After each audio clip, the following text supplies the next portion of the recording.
Mass adoption to Bitcoin is here. You know it. I know it. And that's why. Good morning, good evening, good afternoon, wherever you are, whenever you are. Thank you for watching my videos. My name is DaVinci Jeremy. I'm in the pipe 5x5 here in Dubai. Man, you know, I remember back in 2011, I was telling people, hey, listen, you have to buy this thing. It's going to be the future of finance. It's going to be money. Everyone's going to use it because it's a limited supply, right? You could transfer it to anyone. You can get anywhere on a plane and nobody knows you have it. It is the best asset for storing your wealth and ensuring that no one can take it. And they didn't listen, right? And so most people here, I will bet most of you who watch this show don't have any Bitcoin.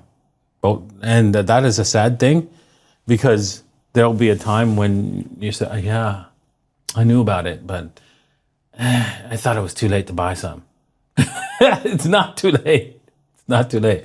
Only 2.5% of the population own Bitcoin. So if you wait until everybody's telling you to buy, it's too late.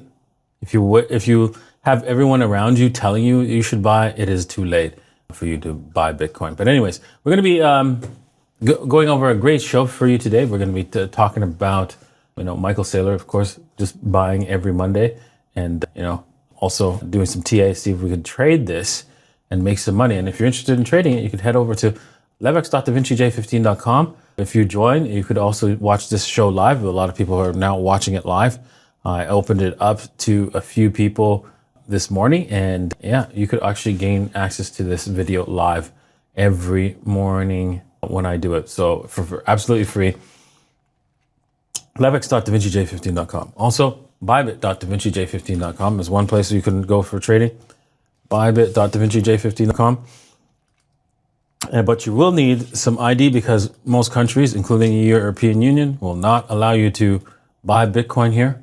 So ns.davincij15.com is where you need to go. All right.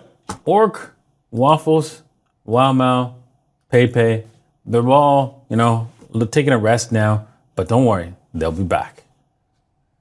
All right, let's get on to the news for today. Here's the news we're going to go over for today quickly. So let's start off with this one. Peter Schiff and his tweet.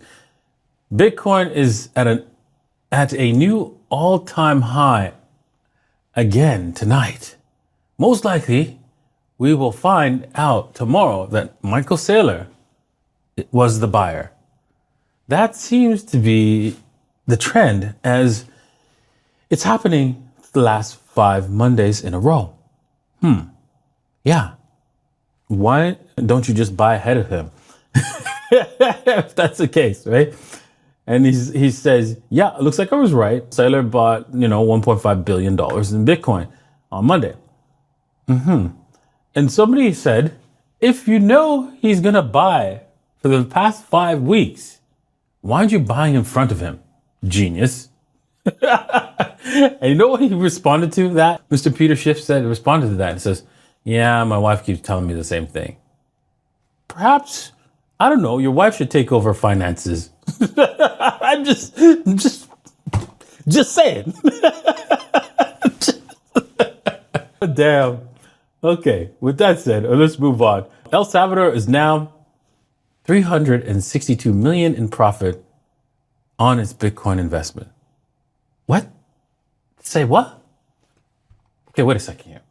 Didn't they want a loan from the IMF? El Salvador for approximately the same amount? Are they trolling the IMF? IMF loan. Well, we'll wait for that to come up. All right, so alert. 2.14 billion worth of Bitcoin shorts face liquidation. BTC reaches $111,111. What kind of... Okay, whatever. These people who are doing the shorts and stuff like that, they're just trolling the rest of us. So this is going to happen. What's going to happen is a short squeeze. We're probably going to pump all the way to $120,000 in Bitcoin from this current price. We're at 107 approximately right now. Let's take a look at this. My goodness. What kind of didn't I just search for just IMF loan and IMF loan? And why would it, this is horrible. Search this. What's it here? Let's see here. I'm trying to find how much they were going to wanted to borrow. Loan allocation for the, okay, no. Okay, so it's $1.4 billion they want. Okay, so again, if they just hold off a little bit longer, they'll be able to have their $1.4 billion. And they won't need to borrow it. So, you know, if they just save Bitcoin, yeah, there we go. And they could actually probably borrow against their Bitcoin. But anyways, MicroStrategy buys 15,300 Bitcoin for 1.5 billion. Yeah, we told you, we're telling you, like, this is the money. He understands that. We told you about the money glitch, and he's using it. Okay, moving on. Crypto products record 10th consecutive week of inflows at $3.2 billion. Yes, money's coming in. Where's your money? Is it coming in? Because if it's not, all right, other people will benefit and you will not. That's just the way it is. Coinbase accused of market manipulation. Kraken Australian hits with a $5 million fine, law decoded. Okay, I don't know about this fine thing here, but there is 100% chance that Coinbase is manipulating the market. How do I know? Because USDC is the only, what's it called, stable coin that's allowed inside of the EU. Do you think that was an accident? That was from Coinbase. Do you think that they didn't like, here, politicians, here's a bunch of money, and you're gonna make the rules so no other stablecoin can work in your EU? If you don't think that happened, you are smoking. You think that then in the EU they have a law where they have a cap where you open it up and it has to open and stay attached to the plastic bottle. You actually think that the government put into law that so that there would be less garbage and stuff like that for real. And that's how slow you are. You know, not that somebody who had the patent to that decided, hey, you want to make a lot of money, politician? You buy my stock, you pass this law, and we make lots of money. You must be slow. All right. Solana gains top spot in daily net inflows with 12 million, beating all other blockchains. Oof. Wow. Solana. I'm telling you. Now, if you're saying, well, Solana's going down, man. Solana's going down. Yeah, it is going down, right? To scare out your weak hand, right? That's how the market works, right? It uses your fear and your greed against you, right? So if you are brave enough to buy Solana as it's going down, you will benefit when it's going up. And everybody's like, I don't understand. Why is it going up? Or they might be saying all the kinds of reasons why I've been saying it's going up. But by then, it's too late. Okay? So keep that in mind. All right. Let's jump on to Bitcoin and do some TA for, oh, look at that. We are bumping up against this top trend, right?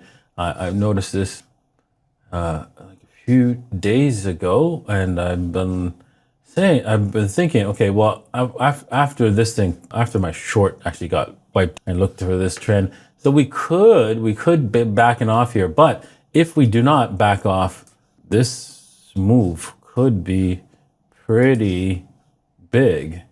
Let's see here. We could have a big move up out of this range here into, yeah, that's what I thought, the 120 zone. All right, so let's just see if it breaks out. Yeah, those shorts, they could get liquidated and move us to 120 very, very fast. Looking at Ethereum, come on, Ethereum, what are you doing? What are you doing? you should be at $4,500 by now, easy, and heading over to 5K. But you know, it's taking its time. We can see that we wound up the Bollinger Band wanted to explode higher. It's not good that we didn't explode higher. Let's take a look at the daily, see if there's any kind of. Okay, yes, there we go. We got a little bit of a tightening of the bands here. Probably going to have to come back down a little bit to tighten the band even more and then explode higher. So most likely that's the case for Ethereum. So looking at Solana, oof, ouch. Yes, it's about, you know, scaring you out. So right now it's lots of M's here, and it looks like we're going to probably retest the lows of the $200 mark. Unfortunately, this could mean that we could break down as low as the 180-ish area, unfortunately, for Solana. So be prepared for that. I want to load up a chart for you guys, and I know I'm going a little bit long here on the tooth, but it's the ETH Sol chart, and I want to show you something. This is against Ethereum. I think here we're going to be touching the 61.8, and then once we bounce off somewhere in this area here, I think Solana is going to outperform Ethereum. So be ready for that, to convert your Ethereum into Solana in a very short amount of time, because take a look. These things are actually reversing very fast, and like you can see, reverse with no wicks at all, practically, with the reversal. So be ready for a reversal for Solana at any moment. So start, you know, dollar cost averaging into Solana. Okay, well, thank you guys for watching. I hope you enjoyed today's episode. I know I did, and we'll see you guys next time. Cheers, peace.